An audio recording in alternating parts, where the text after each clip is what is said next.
வாங்க டேஸ்டியான குதிரைவாலி கஞ்சி சாதம் என்னோட ஸ்டைல் எப்படி செய்கிறதுன்னு பார்க்கலாம். அதுக்கு 1 கப் குதிரைவாலி அரிசியை நல்லா கழுவி எடுத்துகிட்டு வந்துடுங்க. அதோட 5 கப்பு தண்ணி ஊற்றிக்கோங்க.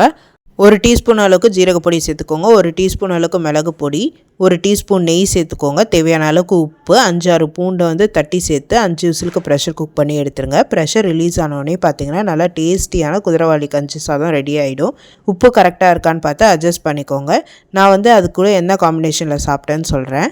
குதிரைவாலி கஞ்சி சாதத்தோட கத்திரிக்காய் மசாலா, அவிச்ச சுண்டல், முறுக்கு, பீர்க்கங்காய் தொகையல், எந்த வகையான தொகையலாக இருந்தாலும் சூப்பராக இருக்கும். ஊறுகாவும் நல்லாயிருக்கும், மோர் மிளகாவும் நல்லாயிருக்கும், கருவாட்டு குழம்புனா இன்னும் டேஸ்ட்டாக இருக்கும், காரக்குழம்பும் நல்லாயிருக்கும். மொச்சை போட்டு செஞ்சு பார்த்து எப்படி இருக்குன்னு சொல்லுங்கள். Happy cooking, healthy living. ஆனால் பேலன்ஸ்டாக மீல் பிளேட் வச்சுக்கோங்க. இந்த குதிரைவாலி கஞ்சி சாதத்தில் ப்ரோட்டீன், ஃபைபர், ஆன்டி ஆக்சிடென்ட்லாம் ரொம்ப நிறையா இருக்குது. அது கூட ஒரு தொகையிலும் ஏதாவது ஒரு ப்ரோட்டீனுக்கு சுண்டல் வச்சு சாப்பிட்டிங்கன்னா நல்லாயிருக்கும். நீங்களும் இந்த ரெசிபியை செஞ்சு பார்த்து எப்படி இருக்குன்னு சொல்லுங்கள். Happy cooking, healthy living. இந்த மாதிரி டெய்லி ஹெல்தி ஈஸி ரெசிபிக்கு சக்தி ரெசிபியை சப்ஸ்கிரைப் பண்ணிக்கோங்க.